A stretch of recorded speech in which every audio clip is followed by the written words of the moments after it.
Shall we start? जय हिंद साथियों, आज हम बड़े ही संजीदा विषय को लेकर आए हैं। हमारे साथी एआईसीसी सेक्रेटरी कम्युनिकेशन डिपार्टमेंट से विनीत जी हैं और हमारे साथी विंग कमांडर अनुमा आचार्य जी हमारे साथ हैं, स्पोक्स पर्सन है हमारी। साथियों, ये बड़ा ही संजीदा विषय है, गंभीर विषय है। हमारी सेना से, हमारे सेना के सम्मान से, सैनिकों के सम्मान से जुड़ा हुआ मुद्दा है और कांग्रेस पार्टी तहे दिल से इसको एक्सेप्ट करती है कि हमारी सेना देश की धरोहर है और सेना के ऊपर उठाया गया कोई भी बात वो किसी भी नागरिक के हक में नहीं होती। हमारे सारे नागरिक इसे अपनी सेना मानते हैं और उसके सम्मान के लिए, अपने सैनिकों के लिए, अपने शहीदों के लिए, उसके लिए जी जान लुटाने के लिए तैयार है। साथियों, पार्लियामेंट के अंदर कई वक्तव्य आए अग्निवीर और अग्निपथ स्कीम। मोटे तौर पे हम अग्निपथ स्कीम की बजाय इसको अग्निवीर बोल दिया जाए, क्योंकि ज़्यादातर लोग समझते हैं कि अग्निवीर इसके ज़रिए जो सैनिक बनते हैं, तो अग्निवीर के तौर पे ये ज़्यादा कॉमनली नोन है। तो ये मुद्दा पार्लियामेंट के अंदर भी और पिछले 2 साल से कांग्रेस पार्टी और हमारे जननायक राहुल गांधी जी लोगों से संवाद करने के बाद, पूरे देश में भारत जोड़ो यात्रा, भारत जोड़ो न्याय यात्रा में संवाद करने के बाद, इस मुद्दे को पूरी तरह से समझने के बाद, लोगों की भावनाओं को जानने के बाद एक फैसले पर आए कि अग्निपथ योजना को हमने खत्म करना है, अग्निवीरों को रेगुलर करना है और पुरानी स्थायी प्रक्रिया, भर्ती प्रक्रिया को लागू करना है और जो 1.5 लाख अभ्यर्थी जो सिलेक्ट हो चुके थे उन लोगों को हमने स्थायी प्रबंधन करना है। तो ये हमारा एक न्याय पत्र में दिया हुआ फैसला है। कांग्रेस पार्टी इसके लिए पूरी तरह से अडिग है। लेकिन संसद में हमारे रक्षा मंत्री राजनाथ सिंह जी ने आधी अधूरी जानकारी देश के सामने, संसद के पटल के सामने रखी, जिसकी वजह से एक बहुत बड़ा कंफ्यूजन का माहौल पैदा हो गया।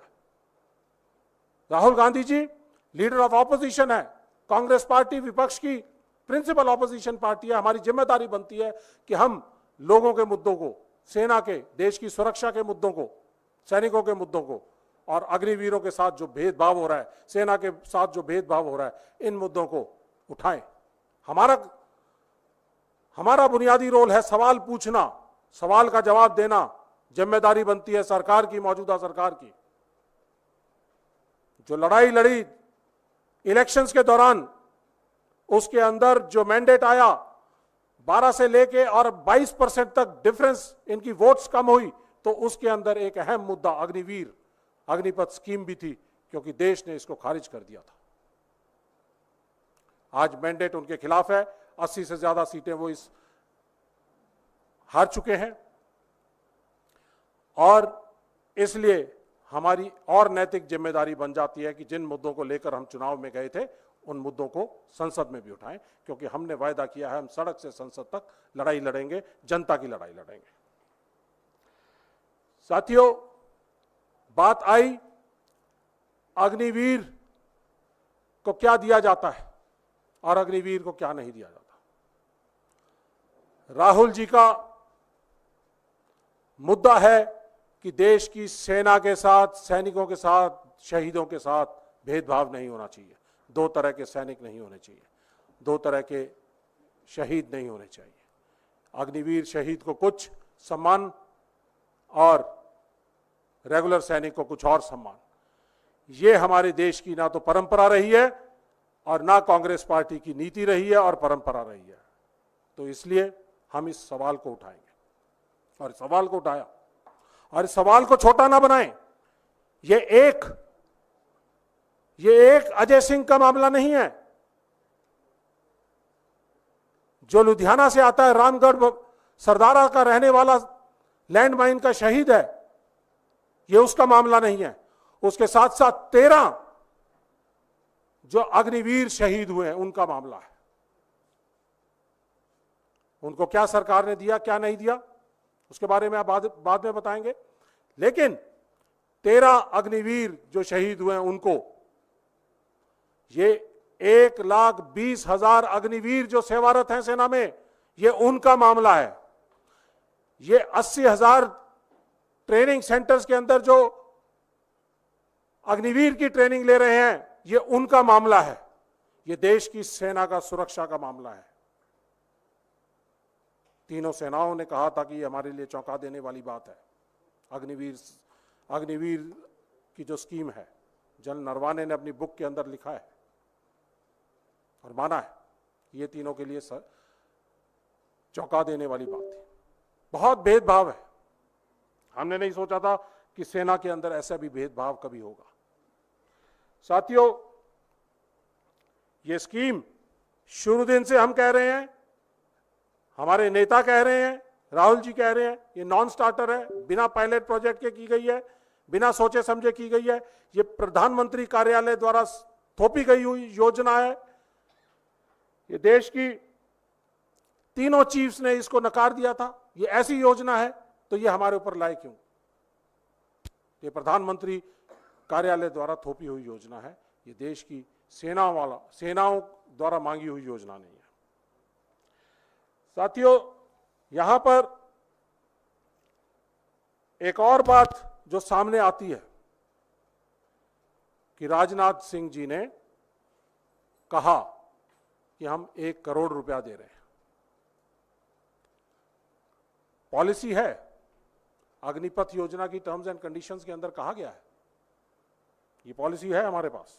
इसमें कहा गया है 48 लाख इंश्योरेंस होगी, 44 लाख एक्सग्रेशिया होगा। इन्होंने इस बारे में जिक्र नहीं किया कि इसके अंदर 8 lakh battle casualty welfare fund भी होता है, जो रेगुलर सैनिक और इन दोनों को मिलता है। लेकिन वहां पर आधी अधूरी बात करते हैं, आधा अधूरा सत्य, अर्ध सत्य हमारे रक्षा मंत्री जी ने पार्लियामेंट के पटल पर रखा और उन्होंने ये नहीं बताया कि अग्निवीरों को 1 करोड़ शहादत होने पर देते हैं और रेगुलर सैनिक को 2.43 करोड़ से ज्यादा मिलता है। अगर वो सिपाही के रैंक में 15 साल की सर्विस करता है तो उसको 2.43 करोड़, और अगर 17 साल या 24 साल नायक या हवलदार के रैंक में करता है तो उसको तकरीबन 2.85 करोड़ के आसपास मिलता है। आप लोगों को बताना चाहेंगे कि क्या डिफरेंसेस हैं। वो डिफरेंसेस आपको जानकर हैरानी होगी कि हमारे जो अग्निपथ स्कीम के तहत जो हमारे रेगुलर सैनिक हैं, जो अग्निवीर हैं, उनको 48 लाख इंश्योरेंस, रेगुलर सैनिक को 75 lakh, x gratia amount Agniveer को 44 लाख, रेगुलर सैनिक को 55 लाख। शहीद का दर्जा रेगुलर सैनिक को, अग्निवीर को कोई शहीद का दर्जा नहीं, एक्स सर्विसमैन का कोई दर्जा नहीं। दोनों को 8-8 लाख रुपया बैटल कैजुअलिटी फंड से मिलेंगे, दोनों के लिए वो बराबर है। लेकिन अग्निपथ स्कीम में आए हुए अग्निवीर को शहीद का कोई दर्जा नहीं, और शहीद के दर्जे से जुड़ी हुई तमाम जितनी भी फैसिलिटीज हैं, बेनिफिट्स हैं, सम्मान है, वो नहीं है। इसके साथ साथ जो अग्निवीर सैनिक है, अगर वो डे वन पर शहीद हो जाता है सर्विस में, तो 4 साल तक लगातार उसको फुल सैलरी मिलेगी, जो तकरीबन 13 लाख के आसपास आता है।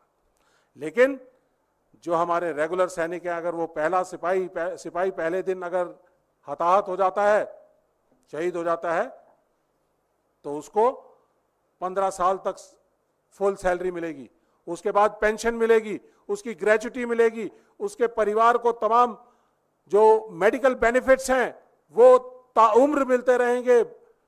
डिपेंडेंट्स को, mother, father, children, brother, sisters up to age of 25 years,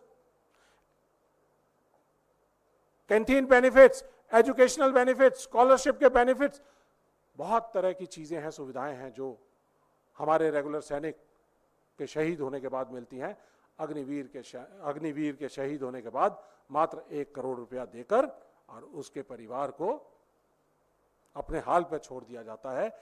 ये भेदभाव है। इसके लिए हम लड़ाई लड़ रहे हैं, हमारे जननायक राहुल गांधी जी लड़ाई लड़ रहे हैं और इसको हम इस भेदभाव को सेना में खत्म करना चाहते हैं। तो साथियों, बात आई थी कि 1 करोड़ देते हैं। मैंने आपको बताया ये 1 करोड़ का मसला नहीं है, ये सेना में हमारे जवानों का, हमारे सैनिकों के मान और सम्मान का उसकी बात है। तो इसलिए बड़ा ज़रूरी है कि इस मान और सम्मान को बरकरार रखते हुए हम अपनी सेना के अंदर इस तरह की भेदभाव वाली, इस डिस्क्रिमिनेशन करने वाली स्कीम को तुरंत प्रभाव से इसको ख़त्म किया जाए। साथियों, एक और चीज़ बताना चाहूँगा कि मोदी जी अगर इस स्कीम को बहुत बेहतर मानते हैं तो 2014 में उन्होंने सैनिकों के नाम पर, राष्ट्रवाद के नाम पर, देश को मजबूत करने के नाम पर, मजबूत सेना देने के नाम पर, दोनों बॉर्डर्स को सेफ करने के नाम पर वोट मांगी थी और आपने भर भर कर वोट दी थी। 2019 में उन्होंने पुलवामा के नाम पर, बालाकोट स्ट्राइक के नाम पर कहा था कि मैं पहले फर्स्ट टाइम वोटर से कहना चाहूंगा कि अगर उनकी वोट हमें मिल सकती है तो वो सही श्रद्धांजलि होगी। आपका ये कार्यकाल 2024 में आपने इतनी पाथ ब्रेकिंग और इतनी बढ़िया फ्लैगशिप स्कीम, अग्निपथ स्कीम अगर लेकर आए हो तो आपने क्यों नहीं इसके नाम पर वोट मांगे? खोए हैं वोट, क्योंकि आपका राष्ट्रवाद का जो ढकोसला था, सूडो नेशनलिज्म था, वो चरमरा गया, लोगों का विश्वास आपके ऊपर खत्म हो गया। और तभी आपको जहां जहां से हम जो कहते हैं कि जहां से फौज में सैनिक आते हैं, नर्सरी कही जाती है, वहां पर आपको 80 से ज्यादा सीटों का नुकसान हुआ। तो इसलिए हम इनको बताना चाहेंगे कि आपने ये देश के लिए गलत स्कीम लेके आए हो, सेना के लिए गलत स्कीम लेकर आए हो, और अगर आप इसको वापस नहीं करते, कांग्रेस पार्टी ने वचनबद्ध है कि वो इसको वापस करेगी। इसके साथ साथ अग्निपथ योजना के कुछ और चीजें मैं पहलू बताना चाहूंगा कि अग्निपथ स्कीम एक ब्रॉडर इशू है जो देश की सुरक्षा के लिए, हमारे 2.5 फ्रंट बॉर्डर्स हैं, पाकिस्तान का और चाइना का एक्टिव बॉर्डर्स है, समुद्री सेनाएं हैं 6500 किलोमीटर की, उनको महफूज रखने के लिए हमारे को सेना की जरूरत है, मजबूत सेना की, रेगुलर सैनिक की जरूरत है, जो कि ट्रेंड सैनिक होने चाहिए। लेकिन अग्निपथ स्कीम के जरिए हमें untrained, half trend, battle harden soldier नहीं मिल रहे हैं। 6 महीने की ट्रेनिंग में उनको झोंक दिया जाता है और अग्निवीर बना दिया जाता है, अग्नि के अंदर झोंकने का काम किया है। हमारे 8 से लेके और 11 जून के दौरान आपने देखा होगा, चुनावों के बाद अचानक J&K के अंदर जिस तरह से मिलिटेंट एक्टिविटीज हुई हैं, इस मिलिटेंट एक्टिविटीज के अंदर लगातार हमारे सैनिक हताहत होते रहे। और इसके अंदर एक और इंपॉर्टेंट बात यह है कि देश में हमारी सेनाओं की संख्या अग्निपथ स्कीम लाने की वजह से घट गई है। 2019 से 22 के दौरान 3 लाख सैनिक हमारे कम हो गए। 75,000 के हिसाब से हर साल सैनिक फौज में आते थे। 2019 से 22 के दौरान 3 लाख सेना कम हो गई और अग्निवीर 75,000 की जगह पे 40,000 लिए जा रहे हैं, तो 35,000 का वहां डेफिसिट आ रहा है। तो हमारी अब सेनाएं तकरीबन 11 लाख के आसपास की रह गई हैं। तो साथियों, इस वजह से J&K में जो सिक्योरिटी हम पहले जो दे पाते थे, गैप्स आ रहे हैं। राष्ट्रीय राइफल यूनिट्स, उनके अंदर स्ट्रेंथ की कमी हो गई है। हमारी जो रेगुलर इन्फेंट्री रेजिमेंट्स हैं, जो वहां पर काउंटर इंसर्जेंसी के ऑपरेशंस करती थी, उनकी संख्या कम हो रही है, उनकी यूनिट स्ट्रेंथ कम हो गई है और उस यूनिट स्ट्रेंथ कम होने की वजह से गैप्स डेवलप हो गए हैं। और आपको याद होगा, कुछ दिन पहले 50,000 से ज्यादा CRPF पैरामिलिट्री के फोर्सेस को इंडक्ट करना पड़ा जब ये 4 दिन लगातार मिलिटेंट अटैक्स हुए, क्योंकि उन गैप्स को कवर करने की जरूरत थी, नहीं कर पा रहे थे। तो इसलिए 50,000 पैरामिलिट्री फोर्सेस को इंडक्ट करके हमने अपनी ऑपरेशनल सिस्टम्स को दुरुस्त किया। और पहले इनकी जरूरत नहीं पड़ती थी, सेना अपने आप ही सब कुछ काम कर लेती थी। ऑपरेशनल तौर पर ये सारी की सारी फौजें जो हैं पैरामिलिट्री फोर्सेस उनके अंडर कमांड आती थी और जरूरत पड़ने पर एडिशनल यूनिट्स को इंडक्ट कर दिया जाता था। लेकिन अब हमें पैरामिलिट्री का भरोसा लेना पड़ रहा है, 50,000 सैनिक वहां से इंडक्ट करने पड़ रहे हैं। ये एक अग्निपथ योजना का एक नुकसान है जो देश को आने वाले समय के अंदर मिलेगा, देखने को मिलेगा। तो साथियों, सेना के ऑपरेशनल इश्यूज, ट्रेनिंग के इश्यूज, कम ट्रेंड सोल्जर्स को एम्प्लॉयबिलिटी रेस्ट्रिक्शंस डाल दी गई हैं कि हमारे अग्निवीर सैनिक ना तो इंडिपेंडेंटली डिप्लॉय हो सकते, ना सेंसिटिव लोकेशंस पे, ना हार्श कंडीशंस के अंदर। तो हमें कैसे सैनिक चाहिए? हमें रेगुलर सैनिक चाहिए जो हर तरह से बैटल हार्डन्ड और वेल ट्रेंड हो। स्पेशलिस्ट सोल्जर्स चाहिए, आर्मी, एयरफोर्स, नेवी, ये इक्विपमेंट हमारा टेक्नोलॉजी ड्रिवन इक्विपमेंट है। हमें मिसाइल्स चलानी है, हमें हेलीकॉप्टर्स चलाने हैं, जहाज चलाने हैं, समुद्री जहाज चलाने हैं, उसके लिए हमें वेल ट्रेंड सोल्जर्स चाहिए, जिसकी ट्रेनिंग करने के लिए हमें कम से कम 6 से 7 साल, 8 साल लगते हैं स्पेशलिस्ट बनने में, और सुपर स्पेशलिस्ट बनने में 10 से 12 साल लगते हैं। 4 साल के अंदर वो ना तो स्पेशलिस्ट बन सकता, ना कुछ और ये पॉलिसी लेटर है, ये आप इसको देखना, इसके अंदर कहा गया है, इस पॉलिसी लेटर के अंदर इनको ना तो कोई कोर्स कराया जाएगा, ना कोई कैडर कराया जाएगा, ना कोई स्पेशलाइजेशन कराई जाएगी 4 साल तक। तो कैसे सैनिक तैयार कर रहे हैं? आज से 10 साल बाद आप देख लीजिएगा, हमारी सेना की स्ट्रेंथ सिर्फ 8 लाख रह जाएगी और उनमें से 6 लाख अग्निवीर होंगे और सिर्फ मात्र 2 लाख रेगुलर सैनिक होंगे। तो क्या हमारे देश की सेनाओं के हाल होंगे? तो साथियों, ये सब डिस्क्रिमिनेटरी चीजें हैं जिसकी वजह से कांग्रेस पार्टी का फैसला है, हमारे नेताओं का फैसला कि अग्निपथ स्कीम को खत्म करना है और ये डिस्क्रिमिनेटरी स्कीम जो अग्निवीर और रेगुलर सैनिकों के बीच में जो डिस्क्रिमिनेशन पैदा हो रहा है उसको बंद करना है।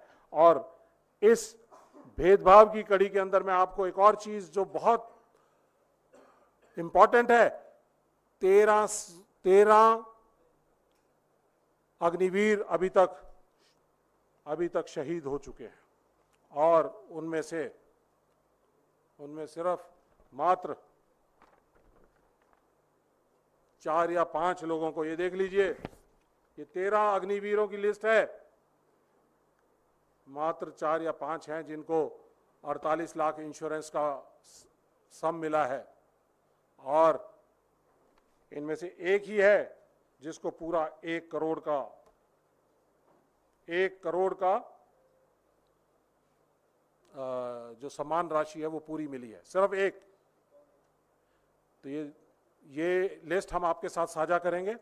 और ये वो है अक्षय गौते लक्ष्मण जो बुल्डाना में महाराष्ट्र का है, दूसरा अग्निवीर था जो शहीद हुआ सियाचिन में। पहला अग्निवीर जब 9 अक्टूबर 2023 को शहीद हुआ था तो आपने देखा होगा कि बुलेट वुंड्स के साथ वो शहीद हुआ और नगरोटा से उसको उसकी यूनिट के कुछ लोग एम्बुलेंस में लेकर आकर मानसा बठिंडा के अंदर उसको छोड़ के गए थे। ना कोई सैनिक सम्मान, ना कोई सम्मानजनक अंत्येष्टि जो शहीद को दी जानी चाहिए वो नहीं दी गई। जब हमने इसके ऊपर काफी, कांग्रेस पार्टी ने पूरा इसके ऊपर आवाज उठाई, हमारे नेताओं ने आवाज उठाई, प्रेस कॉन्फ्रेंसेस की गई, तो उसके बाद 22 अक्टूबर को 12-13 दिन बाद ही दूसरा अग्निवीर जब शहीद हुआ तो उसके ऊपर प्रेशर की वजह से उसको सभी कुछ दिया गया, लेकिन उसको भी 1 करोड़ दिया गया। और यहां एक और भेदभाव जो बीजेपी ने इंड्यूस किया है वो ये है, महाराष्ट्र गवर्नमेंट ने इसको 10 लाख दिए हैं सम्मान राशि, जबकि रेगुलर सैनिक अगर शहीद होता है तो उसको 1 करोड़ दिए जाते हैं, क्योंकि ये अग्निवीर है तो इसको 10 लाख रुपए दिए। तो साथियों, ये भेदभाव जब सेंटर से चलेगा तो ये भेदभाव स्टेट्स के अंदर भी दिखाई देगा। तो इस भेदभाव को बंद करने के लिए हमारे नेता राहुल गांधी जी ने बात उठाई है और बात बड़ी बात थी, अग्निवीरों के बारे में बात कर रहे हैं, देश की सेना के सुरक्षा के बारे में बात कर रहे हैं। इसको छोटा मत बनाइए 1 करोड़ के बीच में तोलने के बाद। और जिस सैनिक के बारे में बात हो रही थी, अजय सिंह, उसके पास से भी हमारे पास इनपुट्स, अभी फाइनल इनपुट्स आज सुबह आई हैं जो ये कह रहे हैं, कल एक ट्वीट आया था, आपको मालूम होगा, लेकिन आज हमने जब जानकारी हासिल पूरी की तो सेना की तरफ से अभी तक आर्मी ग्रुप इंश्योरेंस की तरफ से 48 लाख रुपया उसको दिया गया है। बाकी का जो भी पैसा उसको मिला है वो स्टेट गवर्नमेंट से और बाकी और दूसरे जगहों से मिला है। लेकिन सेंट्रल गवर्नमेंट ने जो राजनाथ सिंह जी ने कहा था कि 1 करोड़ दिया है, वो गलत कहा था, 48 लाख। तो साथियों, पंजाब के अंदर ही 3 लोग ऐसे हैं। पहला शहीद अमृतपाल, जिसको अभी तक कुछ नहीं मिला, अजय सिंह, जिसको सिर्फ 48 लाख मिला, और सुखजिंदर सिंह, जो कि 15 अप्रैल को इसकी डेथ हुई थी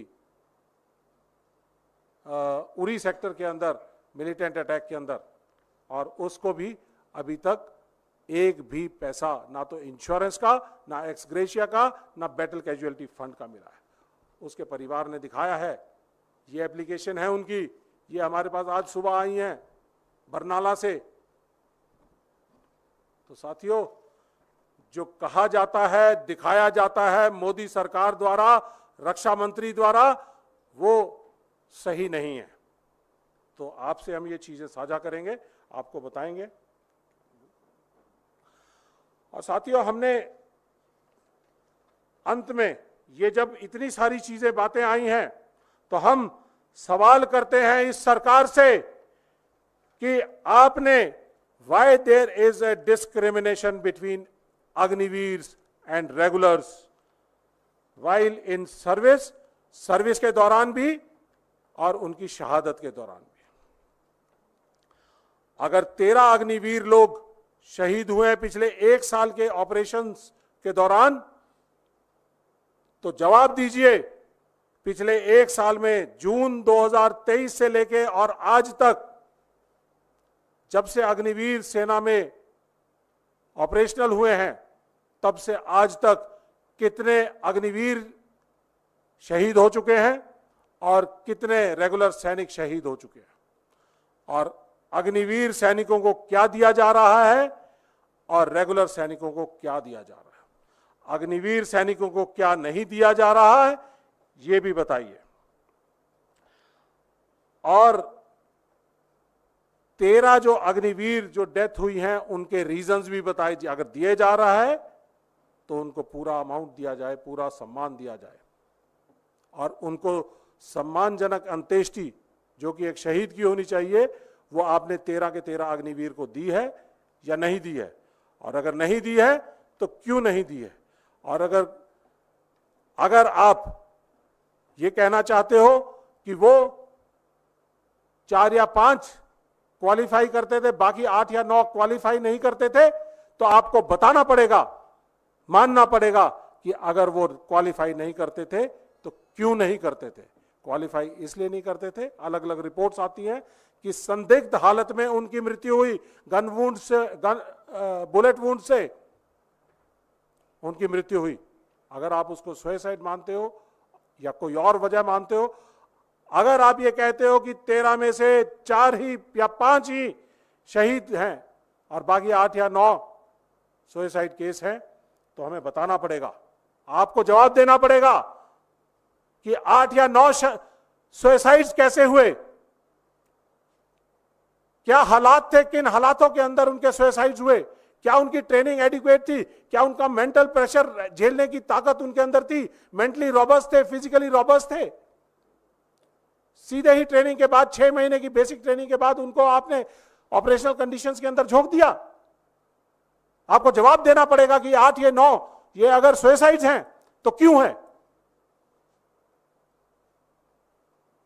और मेरी 26 साल की नौकरी है, जब 47 साल की उम्र में फौज छोड़कर आया था, मैंने अपनी 26 साल की नौकरी के अंदर एक सुसाइड देखा था सिर्फ। सुसाइड फौज में नहीं होते हैं, ट्रेंड सोल्जर कभी सुसाइड नहीं करता है। अगर ये 8 या 9 सुसाइड हो रहे हैं तो इसका मतलब कि वो मेंटली स्ट्रांग नहीं हो पा रहे हैं। ट्रेनिंग उनको मेंटली स्ट्रांग करती है, रोबस्ट करती है, और हर तरह के हालात को झेलने के लिए ताकत देती है। तो इसका मतलब कमजोर सैनिक देश को दिए जा रहे हैं, जो सही नहीं है। और हम इन सब बातों के ऊपर, अग्निवीर योजना के ऊपर, इस भेदभाव के ऊपर, अग्निवीर वर्सेस रेगुलर्स के ऊपर और सुसाइड्स के ऊपर, शहीदों के ऊपर, उनके एमोल्यूमेंट्स के ऊपर, उनके सम्मान के ऊपर, इस सारे के ऊपर सरकार से डिमांड करते हैं कि आप व्हाइट पेपर लेके आइए, सारे देश को बताइए, गुमराह मत करिए पार्लियामेंट के अंदर आधा अधूरा अर्ध सत्य बताकर। व्हाइट पेपर लेकर आइए, देश को बताइए ये सेना मेरी भी है, इनकी भी है, आपकी भी सेना है, हम अपनी सेना के साथ भावनाओं से जुड़े हुए हैं। तो इसलिए बताइए, देश के हर नागरिक का अधिकार है जानना कि हमारी सेना के साथ क्या हो रहा है, हमारे देश की सुरक्षा के साथ क्या हो रहा है। तो व्हाइट पेपर लेकर आइए, एक एक चीज की बारीकी से उसकी डिटेलमेंट दी जाए सभी लोगों को। ये हम आप लोगों से के सामने, आप लोगों के जरिए हम डिमांड करते हैं सरकार से। अब मैं समराइज करने के लिए या कुछ और चीजें जो ऐड करना चाहती हैं हमारी साथी विंग कमांडर अनुमाचा। Good evening, friends. Colonel Rohit Chaudhary has brought out at length the issues related to Agnipath scheme. The government is bringing out half-truths, entangling this into technical intricacies, and using ADGPI's authorized handle for misleading information to the people of India. We condemn it. Personally, I feel that Mr. Rajnath Singh in the parliament has said that the scheme was discussed with 158 organizations. This is shameful, because this is a scheme, it is to be discussed internally only with the stakeholders. Agnipath scheme or any scheme of the government is not for discussion on the streets or for media trial. It has to be foolproof. It has to start with a pilot project, which did not happen. The government has categorized the martyrship to what we call death in action or killed in action. That they have categorized. One is Agniveers and the other is regular soldiers. Now what we have to say is, one, it is a very irresponsible way to treat Indian Armed Forces. Secondly, even when the SSC officers, the Short Service Commission officers, their families are entitled for pension, family pension, in that case, why the Agniveers are not entitled for those schemes and those deliverables. Now, this is a chart which will be shared with you. You would know what is the difference between Agniveers and the regular soldiers, what all things are not given to them, benefits are not given to them. So you will be, this will be shared with you.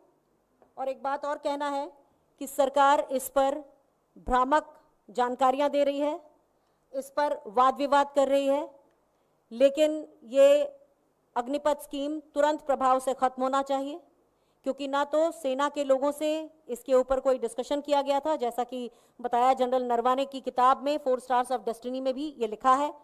और दूसरी बात ये है कि किसी भी अग्निवीर से अगर आप पूछेंगे कि क्या उसे रेगुलर भर्ती चाहिए, ये सवाल उन पर भी होना चाहिए जो स्टेक होल्डर्स हैं। क्या कोई भी अग्निवीर ये कहेगा कि उसे रेगुलर भर्ती नहीं चाहिए? ये सवाल एक सरकार के लिए है। हम चाहते हैं कि सरकार इस पर श्वेत पत्र जारी करे, और जिस तरह से 158 एजेंसियों की बात की है, राजनाथ सिंह जी को उसका स्पष्टीकरण देना चाहिए कि उन्होंने सेना के अंदर डिस्कशन के बजाय किन एजेंसी से बात करके इस स्कीम को वो लेकर आए हैं। पहले लगभग 35 लाख लोग सेनाओं में आते थे, अब केवल 10 लाख लोग आते हैं। तो हम सिर्फ ये कहना चाहते हैं कि शहादतों के साथ, सैनिकों के साथ और सेना के साथ सरकार राजनीति बंद करे। हम अग्निवीरों की तरफ से ये कहना चाहेंगे कि दिल से ना निकलेगी मरकर भी वतन की खुशबू, हमारी मिट्टी से भी खुशबू ए वतन आएगी। जय हिंद। आपके सवाल। सभी सवाल इसी टॉपिक पर रहें। आपके सवालों का स्वागत है।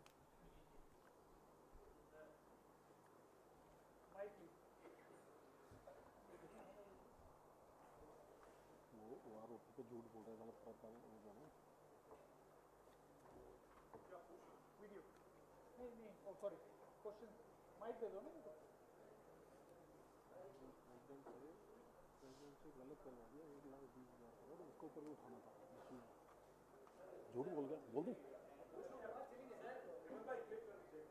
हाँ जी। दो सवाल है। पहला तो जो 13 अग्निवीर को लेकर के जो आप दावा कर रहे हैं कि इतने, सर पहला सवाल ये है कि जो 13 अग्निवीरों को,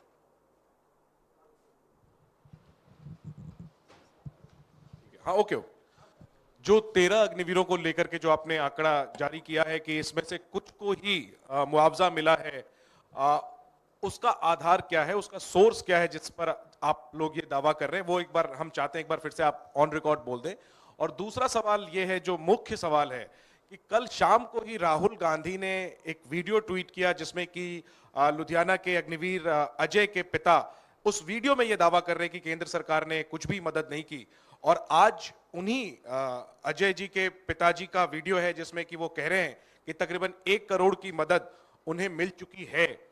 तो सवाल यह है कि अग्निवीर की नीति पर सवाल उठाना एक बात है, और ये जो अजय के पिता के का जो वीडियो कल राहुल गांधी ने ट्वीट किया वो कब का वीडियो है, और लोकसभा में भी आपको सत्यापित करने को कहा गया है आपके नेता को के बयानों को, तो क्या वो सत्यापित करेंगे स्पीकर के पास जो उन्होंने अपने भाषण में दावा किया है? पहले वो 13 वाला जवाब दे दीजिए। देखिए ऐसा है, ये जो आप पहले सोर्स कह रहे हैं, सोर्स के अंदर परिवार और परिवार के साथ हमारे जो एक्स सर्विसमैन लोग हैं, क्योंकि फौज की समझ रखने वाला हर कोई नहीं है। आम आदमी से हम उम्मीद नहीं रख कर सकते कि फौज की वो पूरी समझ रखे, तो इसलिए क्योंकि अलग अलग चीज़ें अलग अलग जगह से आती हैं, तो इसलिए हमने परिवार के साथ अपने एक्स सर्विसमैन लोग भेजे और उनसे वेरीफाई करवाया। तो ये सोर्स ये हो गया। रही बात कि ये जो आप कह रहे हैं कि जो वीडियो के बारे में जो आपने बात की है, देखिए आज सुबह की ये अजय सिंह जो रामगढ़ सरदारा का है लुधियाना, उनके यहाँ पर हमारे लोग भी गए हुए थे और हमने अलग अलग सोर्सेज से इसको वेरीफाई कराया है। देखिए आपको जानकर ये जानना ज़रूरी है कि क्या क्या एमोलूमेंट्स टर्म्स एंड कंडीशन के अंदर दिए गए। 48 लाख इंश्योरेंस, 44 लाख एक्सग्रेशिया और 8 लाख बैटल कैजुअलिटी फंड, तभी जाके ये 1 करोड़ बनता है अग्निवीर का। और यही चीज़ मैंने आपको बता दिया है, हम आपको बता देंगे कि 1 करोड़ बनाम 2.43 करोड़ और 2.85 करोड़, दैट डिफरेंस सम्मान। 24 घंटे पहले आपके नेता ने जो वीडियो ट्वीट किया शहीद के पिता का, वो कब का वीडियो है? मैं ये जानना चाहता हूं, क्योंकि उस वीडियो में अजय जी के पिता ये कह रहे हैं कि केंद्र सरकार की तरफ से कोई मदद नहीं मिली। आप खुद कह रहे हैं कि आप लोगों ने भी वेरीफाई किया कि तकरीबन 1 करोड़ की राशि मिली। हालांकि अच्छा नहीं लग रहा शहीद को कितना पैसा मिला, इस पर हम डिस्कस कर रहे हैं, लेकिन राहुल गांधी ने जो वीडियो ट्वीट किया वो कब का वीडियो है ये हमें जानना है, क्योंकि उस वीडियो में वो साफ कह रहे हैं कि केंद्र सरकार से कोई मदद नहीं मिली। देखिए ऐसा है, मैं आपको फिर दोबारा समझाना चाहूँगा कि ये जिम्मेदारी बनती है कि उसके एमोलूमेंट्स क्या बनते हैं क्या नहीं बनते हैं। ये सेना की जिम्मेदारी बनती है कि परिवार को, अनपढ़ गरीब परिवार जिसको जानकारी नहीं है कि कौन सी चीज क्या है, हिस्से नहीं मालूम कि कौन सी चीज कहां से आएगी, कौन सी चीज कहां से नहीं आएगी, सोर्स क्या रहेगा, उस परिवार को एजुकेट करना, बताना कि ये आपके ड्यूज बनते हैं, आपका बच्चा शहीद हुआ है, आपको यहां से ये अमाउंट आएगा। ये बताने की जिम्मेदारी सरकार की है, ये बताने की जिम्मेदारी सेना की है, ये बताने की जिम्मेदारी बटालियन की है। ये हम लोग करते रहे हैं कि ये आपके ड्यूज बनते हैं और ये हम आपको इंश्योर करेंगे कि वो मिले, और परिवार को एजुकेट करते हैं। लेकिन कहीं ना कहीं परिवार को पूरी तरह से इसके बारे में जानकारी नहीं थी, परिवार को बिल्कुल जानकारी नहीं कौन सी चीज कहां से आई। अब जब हमने एक एक चीज बैंक अकाउंट्स वगैरह से वेरीफाई करने की कोशिश की तो पता चला 1 करोड़ रुपया पंजाब सरकार ने दिया, 50 लाख रुपया आईसीआईसी बैंक के इंश्योरेंस से आया है। जब हम लोग अपना बैंक अकाउंट खुलवाते हैं तो आर्मी के साथ एसबीआई का करार है कि हम डिफेंस सर्विस पैकेज का अगर अकाउंट खुलवाते हैं तो नॉर्मल अकाउंट होल्डर को 2 लाख रुपया इन केस ऑफ डेथ मिलती है या एक्सीडेंट, फौज में डेथ के ऊपर 5 लाख, एक्सीडेंट के ऊपर 10 लाख, यही एसबीआई। और इसके साथ साथ अगर हमारा सैनिक कोई शहीद हो जाता है on in line of duty तो उसको 50 लाख दिए जाते हैं। इसी तरह से आईसीआईसीआई बैंक के अंदर जो खाते मेंटेन करते हैं उन्होंने भी करार कर रखा है, तो वो 50 लाख रुपया उसको आईसीआईसीआई बैंक से आया, 1 करोड़ पंजाब सरकार से, 50 लाख आईसीआईसीआई बैंक से इंश्योरेंस का। जो सेना ने देना था 1 करोड़, जो सरकार ने सेंट्रल गवर्नमेंट ने देना था, उसमें से मात्र 48 लाख रुपया उसके यहां पे पहुंचा है, जो कि उस माता पिता के दोनों के जॉइंट अकाउंट के अंदर आर्मी ग्रुप इंश्योरेंस द्वारा भेजा हुआ पैसा है। तो आज भी 44 लाख रुपए की एक्सग्रेशिया अमाउंट और 8 लाख रुपए का जो बैटल कैजुअलिटी फंड है वो अमाउंट उसको नहीं मिला है। तो इसलिए मैं कह रहा हूं आधा अधूरा सच आप पार्लियामेंट में बोलकर झुठला नहीं सकते हैं। आप रक्षा मंत्री हो, आप सरकार हो, आपको सत्यापित करना पड़ेगा, आपको सच बोलना पड़ेगा कि क्या हमने अपने सैनिकों के लिए ड्यूज हैं और क्या ड्यूज उसको मिले हैं, क्या मिलने चाहिए, क्या बकाया है, उसके बारे में बात करें। और इसके साथ साथ एक और चीज है, 4 साल तक लगातार उसको सैलरी मिलेगी। अभी तक उसको सैलरी, अजय सिंह के परिवार में जो लगातार उसकी हर 4 साल तक सैलरी आनी चाहिए थी, वो सैलरी नहीं आ रही है। जिसको बंद होना नहीं चाहिए वो माँ बाप के नाम को फैमिली पेंशन के नाम पे उसको ट्रांसफर हो जाना चाहिए। इसी तरह से बरनाला से सुखजिंदर सिंह है, उसका परिवार गुहार लगा रहा है, चक्कर काट रहा है, मेरे सैनिक को, मेरे शहीद को चक्कर लगाने की जरूरत नहीं पड़नी चाहिए, ऑटोमेटिक उसके पास ये सब चीज पहुंच जानी चाहिए। उसको बता दिया जाना चाहिए कि क्या क्या चीज उसके लिए बनता है और क्या सरकार उसको दे रही है, क्या सम्मान उसको दिया जाएगा।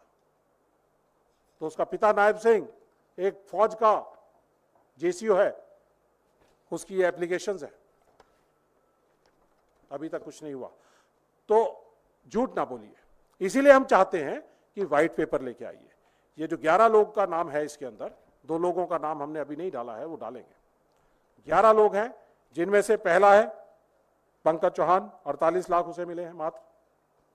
अमृतपाल कुछ नहीं, पहला अग्निवीर शहीद। दूसरा अर्पनावी नायर कुछ नहीं, प्रदीप कुमार कुछ नहीं, अजय सिंह सिर्फ 48 लाख। स्टेट गवर्नमेंट ने जो दिए 1 करोड़ वो अलग, 50 लाख आईसीआईसी बैंक की इंश्योरेंस वो अलग। अनुज सिर्फ 2.5 लाख, यूनिट ने उसको 2.5 लाख दिए हैं, कह दिया कि आप सुसाइड केस है, सिर्फ 2.5 लाख। बुलेट वुंड से इसको बताइए, संदिग्ध हालत में अगर इसकी मौत हुई है तो क्यों हुई है, क्या कमियां रह गई थी हम इसकी ट्रेनिंग के अंदर कि वो मेंटली स्ट्रांग नहीं हो पाया, क्या हालात थे जिनकी वजह से नहीं हो पाया। सुखविंदर सिंह कुछ नहीं मिला पंजाब से। जितेंद्र सिंह राजस्थान से है, शायद एनडीटीवी वाले कुछ लोग जाकर उसके घर जाके पिक्चर भी बनाकर आए हैं, उसे बाइट्स भी लेकर आए हैं। ऐसे ही बाइट्स और मीडिया पहुंचा हुआ था आज अजय सिंह के घर भी, तो वो लेकर आए हैं और उन्होंने बताया है कि ये बुलेट वुंड्स के साथ उसका 15 अप्रैल के आसपास उसकी मौत हुई थी, शहीद हुआ था, J&K के अंदर वो शहीद हुआ था, लेकिन अभी तक उसके पास एक भी पैसा ना तो ट्रांसफर हुआ है ना कुछ और। तो साथियों, ये बहुत बहुत दुख की बात है कि जब हमारे सैनिकों के साथ भेदभाव हो और सैनिकों के साथ जो उनका सम्मान है, ये सुप्रीम सैक्रिफाइस है, ये कोई मुआवजा नहीं है, ये कोई कॉम्पनसेशन नहीं है, ये सुप्रीम सैक्रिफाइस है। वो अपना सर्वस्व बलिदान करता है अपने देश के नाम पर। ये हमारी एक नागरिक होने के नाते जिम्मेदारी बनती है कि अपने सैनिक और सेना का सम्मान करें और उस सैनिक के परिवार को ताउम्र सलाम करें और उसका रखरखाव करें। और सवाल? सर, आप कह रहे हैं कि 48 लाख मिला। ADG-PI इंडियन आर्मी की तरफ से जो ट्वीट किया गया उसमें 98.39 लाख बताया गया, और इसके अलावा एक्स ग्रेसिया और दूसरे बेनिफिट जो होते हैं उसको कुल मिलाकर 1 करोड़ 65 लाख देने की बात की जा रही है। 65 लाख अभी दिया जाएगा, ऑलरेडी 98 लाख दिया जा चुका है। तो जो आप कह रहे हैं इंडियन आर्मी का दावा, क्या इंडियन आर्मी झूठ बोल रही है या गलत तथ्य पेश कर रही है? देखिए, ऐसा है, मोदी सरकार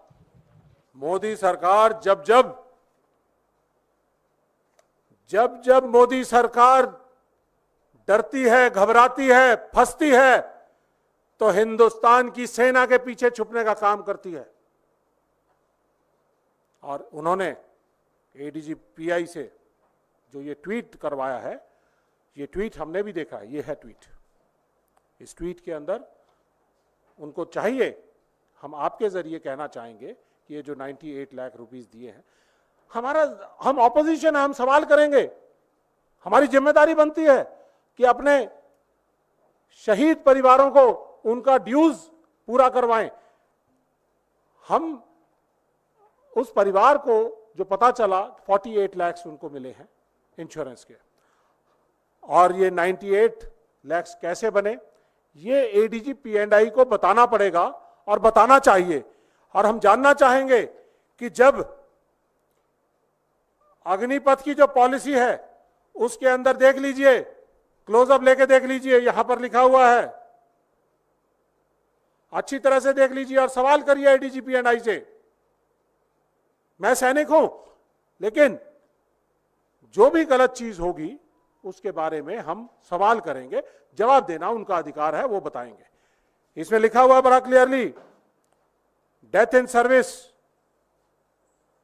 on bonafide duty, insurance 48 lakh, one time ex gratia 44 lakh, full pay up to 4 years, और जो सेवा निधि है उसका बचा हुआ हिस्सा, वो सब कुछ उसको दिया जाएगा, तमाम जो उसका एक्यूमुलेटेड प्रोविडेंट फंड है।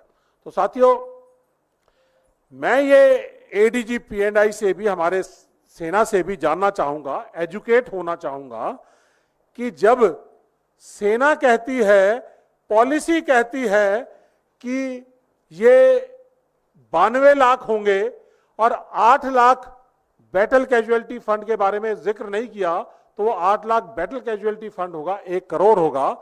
तो ये 1 करोड़ से 1 करोड़ 67 लाख कैसे बना, मैं ये सवाल करना चाहूंगा। फौज में हम 1 रुपया भी किसी की सैलरी या पेंशन या कोई और चीज या एमोलूमेंट या बेनिफिट एक्स्ट्रा नहीं दे सकते। तो आपने 1 करोड़ को 1 करोड़ 60 लाख या 67 लाख कैसे बनाया, ये मैं जानना चाहूंगा। और अगर प्राइवेट बैंक्स अगर कोई आपको इंश्योरेंस दे रहे हैं, क्या वो पैसा भी आप अपने साथ जोड़कर 1,67,000 बनाने की कोशिश कर रहे हैं, या प्राइवेट ऑर्गेनाइजेशन जो अपने शहीद को सम्मान देना चाहती हैं, तो क्या वो पैसा भी इसके अंदर जोड़ा जा रहा है? 1 करोड़ से 1 करोड़ 67 लाख कैसे बना, मैं ADG-P&I से साफ साफ पूछना चाहूंगा। Be straight on your back, do not lie down.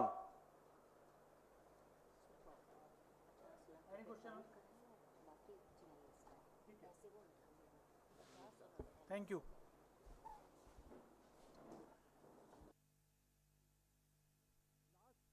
Last में मैं जरा अपनी बात खत्म करने से पहले, क्योंकि आप सब लोग हमारे बड़े प्रिय मीडिया कर्मी हैं और हमारे राहुल गांधी जी ने बड़ी मेहनत से पिछले 2 साल से बात उठा रहे थे।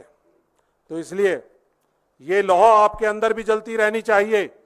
हमारा मकसद, देखिए साथियों, 2 बातें हैं बड़ी इंपॉर्टेंट, कि ये सैनिकों और सैनिकों के सम्मान की बात थी, इसलिए बड़ा जरूरी है।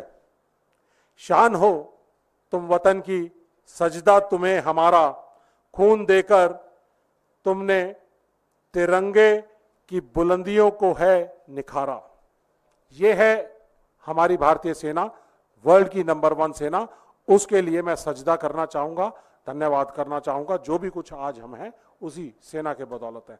और आखिरी बात यह है, जो राहुल गांधी जी ने आवाज उठाई है सड़क से संसद तक, उसको आगे तक उस लॉ को लेकर चलने की जिम्मेदारी हम सब की है। और दुष्यंत कुमार की कुछ लाइनें हैं, वो पढ़ना चाहूंगा आपके लिए।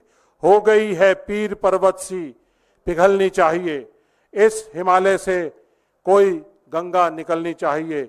सिर्फ हंगामा खड़ा करना मेरा मकसद नहीं, मेरी कोशिश है कि ये सूरत बदलनी चाहिए। मेरे सीने में नहीं तो तेरे सीने में सही, हो कहीं भी आग, ये आग जलनी चाहिए। ये राहुल गांधी जी जो अपने सीने में लोगों की भावनाओं की, लोगों के जज्बों की आवाज लेकर सड़क से संसद तक लड़ाई लड़ते लड़ते एलओपी बने हैं, ये उनकी आवाज, उनके पास उनकी आवाज में ये लॉ है और लॉ जलती रहेगी। हम सब लोग की भी जिम्मेदारी है, हमारे पास भी और हमारे अंदर भी ये लॉ जलती रहे। बहुत बहुत धन्यवाद।